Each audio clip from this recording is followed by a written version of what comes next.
noviembre de 2018 fue promulgada la ley que crea el Estatuto Anticorrupción, aprobado por unanimidad en el Congreso. La ley 21.121 contempla el aumento de penas, nuevos delitos, ampliación de la responsabilidad penal y las figuras más graves de cohecho y soborno tienen ahora penas superiores a los 5 años de cárcel. Uno de los puntos clave de la ley es que tipifica los delitos de soborno entre particulares y de administración desleal. La modificación del Código Penal aumenta las penas de los delitos y modificará los tipos penales, incorpora reglas especiales para estas prácticas e ingresa nuevos ilícitos como cohecho en razón del cargo. También aumenta la responsabilidad penal en personas jurídicas y agrega nuevas figuras dentro del lavado de activos. Hola, ¿cómo están? Desde el Palacio de los Tribunales los saludamos y damos inicio a una nueva edición de nuestro programa En Palabras Simples. Tal como adelantábamos en nuestro material introductorio, ese es el tema que nos convoca hoy, la ley que crea un estatuto de anticorrupción, y justamente para eso nos acompaña Alberto Prej. Él es director ejecutivo de Chile Transparente. Alberto, muchas gracias por estar con nosotros. Muchísimas gracias a ustedes por la invitación. Alberto, a mí me gustaría partir este programa preguntándote cuáles son las novedades que trae esta nueva ley que crea el Estatuto Anticorrupción. Sabemos que trae nuevas figuras delictuales, se van a aumentar algunas penas y va a establecer también el Código Penal y leyes especiales. Bueno, sin duda esta norma es una de las más profundas reformas que hemos tenido a nuestro derecho persecutorio contra la corrupción.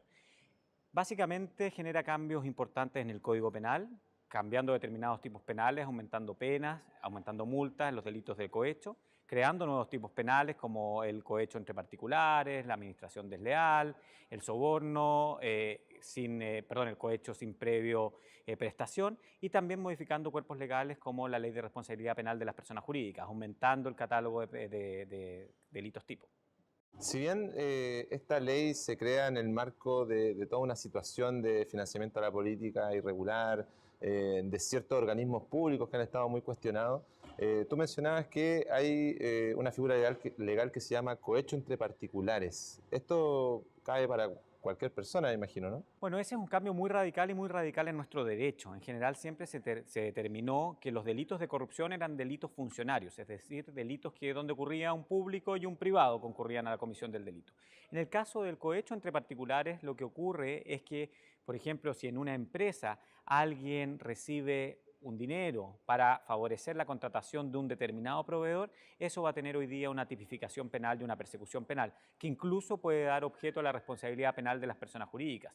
Es decir, lo que denominamos en chileno el arreglín, el cómo vamos ahí, va a empezar a ser combatido. Y esto es una anomalía favorable de nuestro derecho porque son pocos los derechos de la región latinoamericana que incluyen este tipo de penal.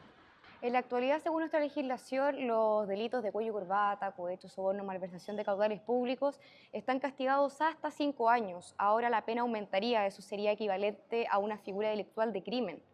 ¿Se justifica? Sin duda se justifica, y hoy día lo que se hace es que el piso mínimo va a ser de 3 años y 1 día y podemos llegar hasta penas de los 10 años y en algunos tipos podríamos decir agravados y que concurren otro tipo de delitos.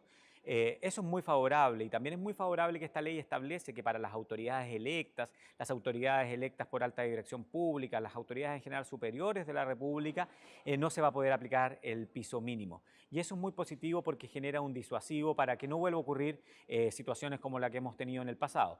Y por otra parte se crea este cohecho por mera actividad o por mera prestación, que lo que hace es que si una autoridad pública, por ejemplo, recibe un determinado dinero, más allá que haga algo positivo o negativo en favor de un tercero, va a tener una sanción penal. Y respecto a la prescripción de estos nuevos delitos, estas nuevas figuras delictuales, ¿cuál sería el escenario? Bueno, el escenario sigue siendo básicamente el mismo, pero hoy día lo que cambia es que se favorece la persecución penal, con que la Fiscalía va a tener mayor posibilidad de comprobar estos delitos que son de muy difícil prueba. Uno de los problemas que hemos visto en los últimos casos es que no se ha podido comprobar la prestación de un determinado, por ejemplo, depósito en dinero. Y lo que ahora haría es que si eso no se comprueba, de todas formas concurriría a otro tipo penal. Y esto es muy positivo y además establece, como decía anteriormente, el disuasivo en las empresas que podrían concurrir a una responsabilidad penal en el caso de la ocurrencia de estos delitos. Respecto a la región latinoamericana, la mencionaba recientemente, tenemos una ley que es pionera en algunos aspectos, que toma algunas leyes también de otros países. ¿Tenemos que estar orgullosos de esta ley o aún falta por poner? Hay que ver cómo funciona la norma, pero uno diría que esta es una norma que se ajusta bastante a las expectativas que la sociedad civil teníamos en lo que se podía avanzar.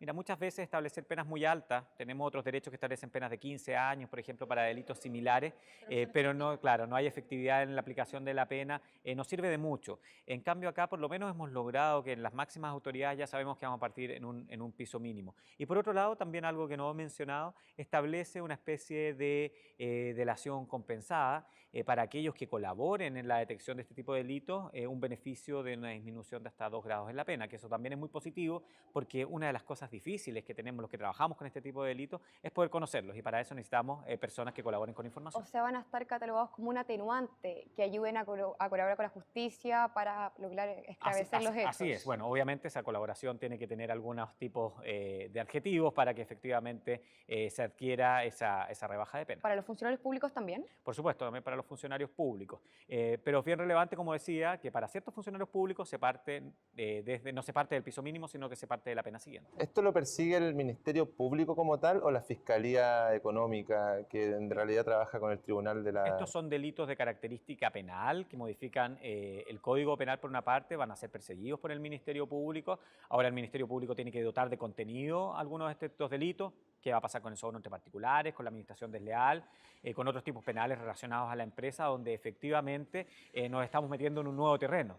Y eso es muy bueno porque cuando se innova en el derecho también se va a innovar en la jurisprudencia que después van a emanar de los tribunales. ¿Y qué rol justamente tendrían los tribunales? ¿Cuáles van a ser los desafíos que tienen ellos respecto a esta ley de anticorrupción? Bueno, primero, insisto, dotar de contenido, pero segundo, después ir estableciendo, sobre todo en la responsabilidad penal de la persona jurídica, cuáles van a ser las características para que esa responsabilidad concurra.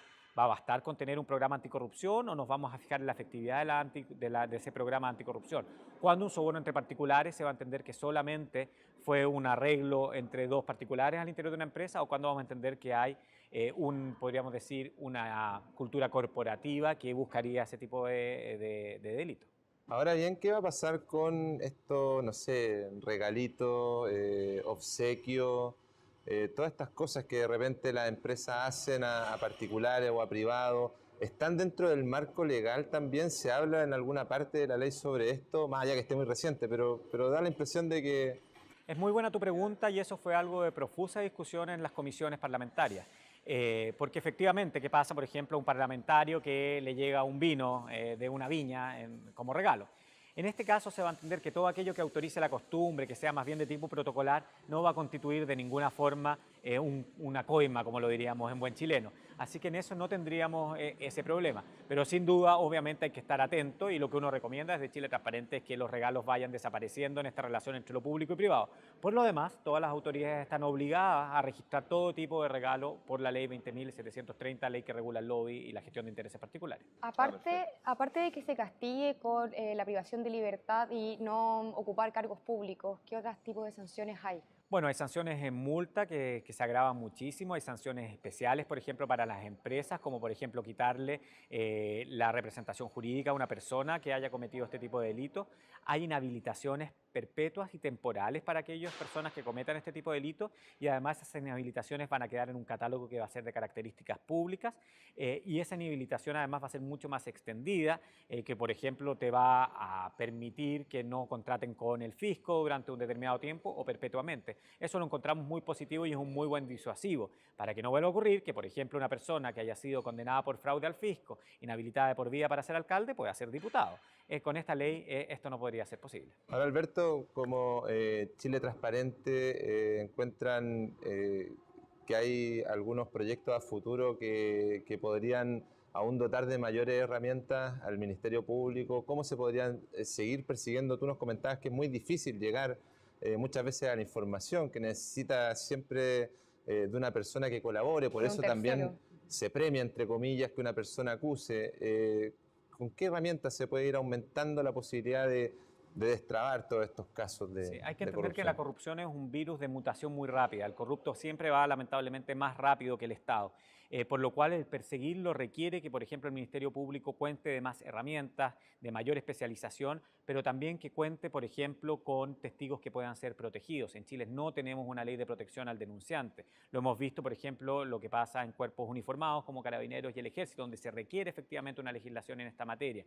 Por otra parte, también requerimos efectivamente avanzar, por ejemplo, al pago por información o también a esta delación compensada en otros tipos penales. Yo creo que es importante porque en general este tipo de delitos se destruyen desde adentro y no se destruyen a través de una investigación regular por parte de los órganos persecutores. Alberto, lamentablemente se nos acabó el tiempo. Bastante interesante este tema que habla sobre la ley anticorrupción recientemente promulgada. Te agradezco que nos haya acompañado acá en el Palacio de Tribunales de Justicia. Muchísimas gracias por esta invitación. Pablo también les tiene que hacer una invitación muy importante.